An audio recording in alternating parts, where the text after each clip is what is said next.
ಎಲ್ಲರಿಗೂ ನಮಸ್ಕಾರ. ಏನು ಇಷ್ಟೊಂದು ಮೆಸ್ಸಿ ಆಗಿದೆ ಅಂತ ನೋಡ್ತಾ ಇದ್ರೆ ದ್ಯಾಟ್ ಈಸ್ ಬಿಕಾಸ್ ನಾನು ಪ್ಯಾಕ್ ಮಾಡ್ತಾ ಇದ್ದೀನಿ.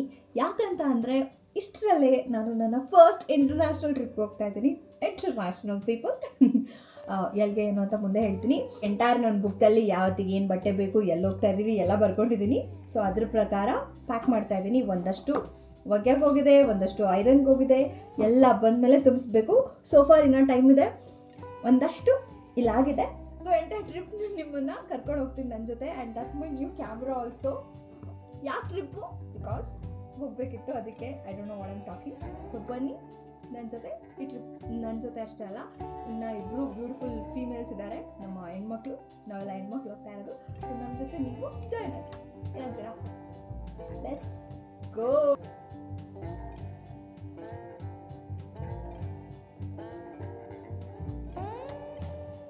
ಕೊನೆಗೂ ಟ್ರಿಪ್ಗೆ ಹೋಗೋ ದಿನ ಬಂದೇ ಬಿಡ್ತು. ಸೊ ಬನ್ನಿ ಏರ್ಪೋರ್ಟ್ಗೆ ಹೋಗೋಣ.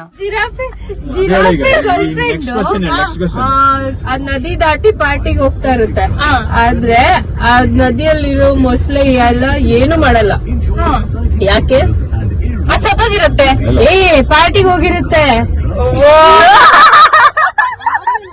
ಅದ್ ನದಿ ಕ್ರಾಸ್ ಮಾಡಿ ಮತ್ತೆ ಹೋಗ್ತಿರ್ತಲ್ಲ ಪಾರ್ಟಿಗೆ, ಆದ್ರೂ ಸತ್ತೋಗ್ಬಿಡುತ್ತೆ ಜಿರಾಫೆ ಗರ್ಲ್ಫ್ರೆಂಡ್. ಯಾಕೆ? ಮುಳುಗೋಗತ್ತಾ? ನದಿ ಕ್ರಾಸ್ ಮಾಡಿ ಬಿದ್ದಿಲ್ಲ ನಮ್ಮ ನೈಸ್ ರೋಡಲ್ಲಿ ಸ್ವಲ್ಪ ಟ್ರಾಫಿಕ್ ಆಗಿ ಸಿಕ್ಕಾಕೊಂಡಿದ್ವಿ. ಲೇಟ್ ಆಯಿತು ಅಂತ ಅಂದ್ಕೊಂಡ್ವಿ, ಬಟ್ ಆನ್ ಟೈಮ್ ಬಂದ್ವಿ. 11:35 PM ನಮಗೆ ಫ್ಲೈಟ್ ಇದ್ದಿದ್ದು. ಎಂಟೈರ್ ಟ್ರಿಪ್ನ ರಿಸರ್ಚ್ ಮಾಡಿ ನಾವೇ ಬುಕ್ ಮಾಡ್ಕೊಂಡಿರೋದು, ಯಾವುದೇ ಟ್ರಾವೆಲ್ ಏಜೆನ್ಸಿ ಥ್ರೂ ಅಲ್ಲ.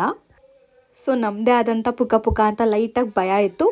ವೆಬ್ ಚೆಕ್ ಇನ್ ಆಪ್ಷನ್ ಇರಲಿಲ್ಲ ವಿಯಾಟ್ ಜೆಟ್ ಅವರಿಂದ. ಸೊ ಬಂದು ಚೆಕ್ ಇನ್ ಮುಗಿಸ್ಕೊಂಡು, ಇಮಿಗ್ರೇಷನ್ ಎಲ್ಲ ಮುಗಿಸ್ಕೊಂಡು ಫುಲ್ ಹ್ಯಾಪಿ ಫೇಸಸ್ ನಮ್ಮ ಬ್ಯೂಟಿಫುಲ್ ಏರ್ಪೋರ್ಟ್ ಟರ್ಮಿನಲ್ 2ನ ಎಂಜಾಯ್ ಮಾಡ್ತಾ ಇದ್ವಿ.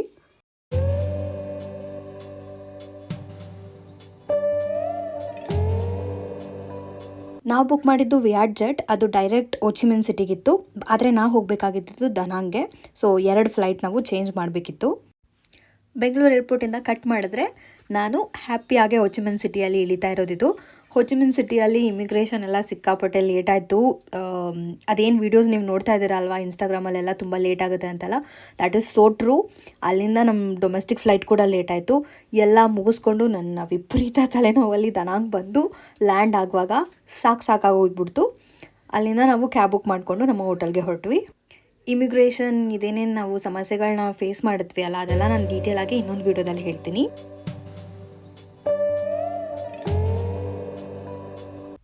ಸಮುದ್ರ ನೋಡೋವರೆಗೂ ನನ್ನ ಮುಖ ಹೀಗಿತ್ತು. ಸಮುದ್ರ ನೋಡಿದ್ಮೇಲೆ ಫುಲ್ ಜೋಶ್ ಬಂದ್ಬಿಡ್ತು ನನಗೆ. ರೂಮ್ ಚೆನ್ನಾಗಿದ್ಯಾ? ಸೋಫಾರ್ ಇನ್ನೂ ನೋಡಿಲ್ಲ. You guys have to give me stars, ಆಯ್ತಾ? ಶೋರ್ ಎಷ್ಟು ಸ್ಟಾರ್ ಬೇಕು ಅದು ನಿಮಗೆ ಬಿಟ್ಟಿತ್ತು. Just because of room number is 1111 you should give me bigger stars. ಎಲ್ಲ ಫ್ಲೈಟು ಡಿಲೇ ಆಯಿತು. ಅದರಲ್ಲೂ ಹೋಚಿಮಿನ್ ಸಿಟಿಯಿಂದ ದನಾಂಗ್ ಬರೋ ಫ್ಲೈಟ್ ಅಂತೂ ಕೇಳಲೇಬೇಡಿ. ಹೋಚಿಮಿನ್ ಸಿಟಿಯಲ್ಲಿ ಅದು ಎಲ್ಲಿಂದ ಎಲ್ಲಿಗೆ ಹೋಗ್ತಾ ಇದ್ದೀವಿ, ಯಾಕೆ ಹೋಗ್ತಿದ್ದೀವಿ ಏನೂ ಗೊತ್ತಾಗಲಿಲ್ಲ. ಇದನ್ನೆಲ್ಲ ಆಮೇಲೆ ಎಕ್ಸ್ಪ್ಲೈನ್ ಮಾಡ್ತೀನಿ. ಎಲ್ಲ ಡಿಲೇ ಆಗಿದ್ದರಿಂದ ಇಲ್ಲಿ ಬಂದು ರೀಚ್ ಆಗುವಾಗ 2:45 ಆಗಿತ್ತು. ಐಡಿಯಲಿ ನಮ್ಮ ಫ್ಲೈಟು 10:45 ರೀಚ್ ಆಗಬೇಕಿತ್ತು. ನಾವು ಸ್ಟಾರ್ಟ್ ಮಾಡಿದಾಗಲೇ 12 ಗಂಟೆ. ಸೊ 2:45 ಬಂದ್ವಿ. ಹೋಟೆಲ್ ಚೆಕ್ ಇನ್ ಮಾಡಿದ್ವಿ. ಆವಾಗಲೇ ಗೊತ್ತಾಗಿತ್ತು ಡಬಲ್ ಬೆಡ್ರೂಮ್ ರೂಮ್ ಚಿಕ್ಕದಾಗಿದೆ ಅಂತ. ಸೊ ಫ್ಯಾಮಿಲಿ ರೂಮಿಗೆ ಶಿಫ್ಟ್ ಮಾಡಿದ್ವಿ. ಸಿಂಪಲಾಗಿ ನಾನು ರೂಮ್ ತೋರಿಸ್ದೆ ಒಂದ್ಸಲ ನಿಮಗೆ. 111 ರೂಮ್ ಅನ್ನಲ್ಲ, ಅದು ಚಿಕ್ಕದಾಗಿತ್ತು. ಅದು ಚೇಂಜ್ ಮಾಡಿಕೊಂಡು ಈ ರೂಮಿಗೆ ಬಂದ್ವಿ. ಇದು ಒಂದು ವಾಶ್ರೂಮ್. ಜಸ್ಟ್ ಊಟ ತರಿಸ್ಕೊಂಡ್ವಿ. All veg, pumpkin soup, spaghetti, ಏನೋ garlic bread, watermelon juice. Fancy room, already ಗಲೀಜಾಗಿದೆ. 2 bed we have. And this another room here, family room ಇದು. ಅದಕ್ಕೆ this double bed here. And there is another washroom. It's all good. I'll close it. And we have no balcony, but beach view, like beach view. Right there. And that's me. 2 piece garlic bread ತಿಂದು ಒಂದು ಡೋಲ ಹಾಕೊಂಡು ಮಲ್ಕೊಂಡು ಎದ್ಮೇಲೆ ಇಷ್ಟು fresh ಆಗಿದ್ದೆ ನಾನು. ಸ್ವಲ್ಪ ತಲೆನೋವೆಲ್ಲ ಕಡಿಮೆ ಆದಮೇಲೆ we decided to go out. Obviously ನಮ್ಮ ಪ್ಲ್ಯಾನ್ ಇತ್ತು. ದನಾಂಗಲ್ಲಿ ಡ್ರ್ಯಾಗನ್ ಬ್ರಿಡ್ಜ್ ಒಂದು ಫೇಮಸ್ ಸ್ಪಾಟು. ಇಲ್ಲಿ ಎವ್ರಿ ಫ್ರೈಡೇ ವೀಕೆಂಡಲ್ಲಿ ಫ್ರೈಡೇ, ಸ್ಯಾಟರ್ಡೆ ಮತ್ತು ಸಂಡೇ ಮಾತ್ರ ಫೈರ್ ಶೋ ಆಗುತ್ತೆ. ಅಂದರೆ ಈ ಡ್ರ್ಯಾಗನ್ ಬ್ರಿಡ್ಜ್ ಏನಿದೆ ಅಲ್ಲ, ಡ್ರ್ಯಾಗನ್ ಬಾಯಿಂದ ಫೈರ್ ಮತ್ತು ವಾಟರ್ನ ಸ್ಪ್ರಿಂಕಲ್ ಮಾಡ್ತಾರೆ. ಇದಾಗೋದು ಬರೀ ವೀಕೆಂಡ್ಸಲ್ಲಿ ಮಾತ್ರ. ಆ್ಯಂಡ್ ಪರ್ಪಸ್ಲಿ ನಂಗೆ ಇದನ್ನು ನೋಡಲೇಬೇಕಿತ್ತು, ಹಾಗಾಗಿ ನಾವು ಫಸ್ಟ್ ದನಾಂಗೆ ಫ್ಲೈ ಮಾಡಿದ್ದು. ಒಂದು ವೀಕೆಂಡ್ ಸಿಗುತ್ತೆ, ಅದರಲ್ಲಿ ಇದನ್ನು ಮಿಸ್ ಮಾಡಬಾರ್ದು ಅಂತ. ಅದು ಬರೀ 15 ಮಿನಿಟ್ಸ್ ಶೋ ಅಷ್ಟೇ. ಅದು ಸ್ಟಾರ್ಟ್ ಆಗೋದು 9 ಗಂಟೆಗೆ.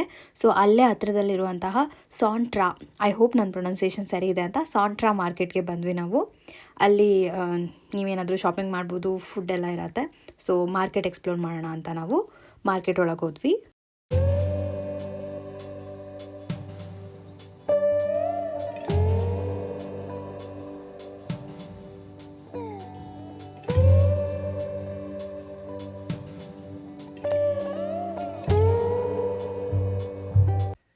ನಿಮಗೆಲ್ಲ ಗೊತ್ತೇ ಇದೆ ನಾನು ವೆಜಿಟೇರಿಯನ್ ಅಂತ, ಬಟ್ ಇದು ನಾನ್ ವೆಜ್ ಅವ್ರ ಸ್ವರ್ಗ ಥರ ಇತ್ತು. ಆ್ಯಂಡ್ ಕಪ್ಪೆಯಿಂದ ಹಿಡಿದು ಸುಮಾರು ಥರ ಅನಿಮಲ್ಸ್ನ ನೋಡಿಬಿಟ್ಟೆ ನಾನು.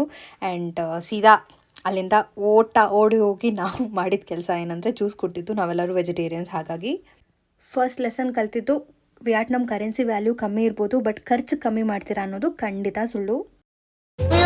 ವಿತ್ ದ ಪಲ್ಪ್ ಸ್ವೀಟ್ ಇಲ್ಲ, ಇಟ್ಸ್ ಫ್ರೂಟಿ. 2 ಎಳ್ನೀರು 1 ಜ್ಯೂಸ್ಗೆ ನಾವು ಕೊಟ್ಟಿದ್ದು 95,000 ರುಪೀಸ್, 330 ರೂಪಾಯಿನೋ ಆಗುತ್ತೆ ಇಂಡಿಯನ್ ಕರೆನ್ಸಿಯಲ್ಲಿ. ಸೊ ನಾನು ಹೇಳ್ತಾ ಇರೋದು ಏನು ಕಡಿಮೆ ಆಗಲ್ಲ, ಬಟ್ ಕ್ವಾಂಟಿಟಿ ವೈಸ್ ಎಲ್ಲ ಚೆನ್ನಾಗಿದೆ. ಅಲ್ಲಿ ಸ್ವಲ್ಪ ಮಾರ್ಕೆಟ್ ಎಕ್ಸ್ಪ್ಲೋರ್ ಮಾಡಿ ನಾವು ಸೀದಾ ಹೋಗಿದ್ದು ಡ್ರ್ಯಾಗನ್ ಬ್ರಿಡ್ಜ್ ಮೇಲೆ. ಶಾರ್ಪ್ 9 o'clock ಅನ್ನುವಾಗ ಎಲ್ಲ ಜನ ಸೇರ್ಕೊಂಡು ಬಿಡ್ತಾರೆ. ಆ್ಯಂಡ್ 9ಗೆ ಸ್ಟಾರ್ಟ್ ಆಗುತ್ತೆ ಅದು. ನೀವು ನೋಡ್ಬೋದು ತುಂಬ ಜನ ಸೇರಿದ್ದಾರೆ ಇಲ್ಲಿ. ಇದೊಂಥರ ಟೂರಿಸ್ಟ್ ಅಟ್ರಾಕ್ಷನ್ ಕೂಡ. ಬಂದಿರೋರೆಲ್ಲ ಇದನ್ನು ನೋಡೋಕ್ಕೆ ಬಂದಿರ್ತಾರೆ ಮೋಸ್ಟ್ ಆಫ್ ದ ಟೈಮ್. ನನಗೆ ಇದನ್ನು ಎಕ್ಸ್ಪೀರಿಯೆನ್ಸ್ ಮಾಡಬೇಕು ಅಂತ ತುಂಬ ಟೈಮಿಂದ ಆಸೆ ಇತ್ತು. ಸೊ ಇದನ್ನು ನಾನಂತೂ ಫುಲ್ ಕಂಪ್ಲೀಟಾಗಿ ಎಂಜಾಯ್ ಮಾಡಿದೆ. ಪ್ರಾಪರಾಗಿ ನನಗಂತೂ ವೀಡಿಯೋ ಮಾಡೋಕ್ಕಾಗಲಿಲ್ಲ, ಆದರೆ ಎಂಜಾಯ್ ಅಂತೂ 100% ಮಾಡಿದ್ದೀನಿ ನಾನು.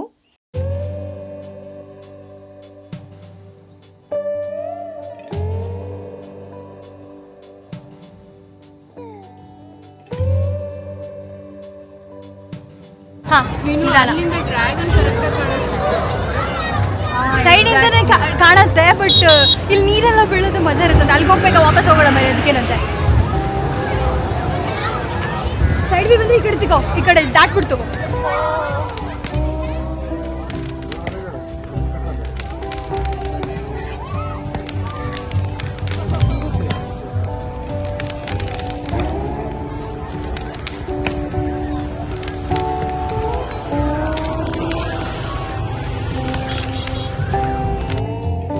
ಮಾರ್ಕೆಟಲ್ಲಿ ನೋಡಿದ್ರಿ ಅಲ್ಲ, ಥರ ಅನಿಮಲ್ಸ್ ಇತ್ತು. ಸೊ ನಾವು ಸೀದಾ ಇಂಡಿಯನ್ ರೆಸ್ಟೋರೆಂಟ್ಗೆ ಬಂದುಬಿಟ್ವಿ, ಏನಾದರೂ ಇಂಡಿಯನ್ ತಿನ್ನೋಣ ಅಂತ.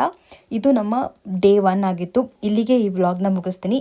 ಇನ್ನೂ ಸಾಕಷ್ಟು ವಿಯಟ್ನಾಮ್ ಸೀರೀಸಲ್ಲಿ ವೀಡಿಯೋಸ್ ಬರುತ್ತೆ. ಸೊ ನನ್ನ ಚಾನಲ್ಗೆ ಸಬ್ಸ್ಕ್ರೈಬ್ ಮಾಡೋದನ್ನ ಮರಿಬೇಡಿ. ಮತ್ತೆ ಸಿಗೋಣ, ಅಲ್ಲಿವರೆಗೂ ನಮಸ್ಕಾರ.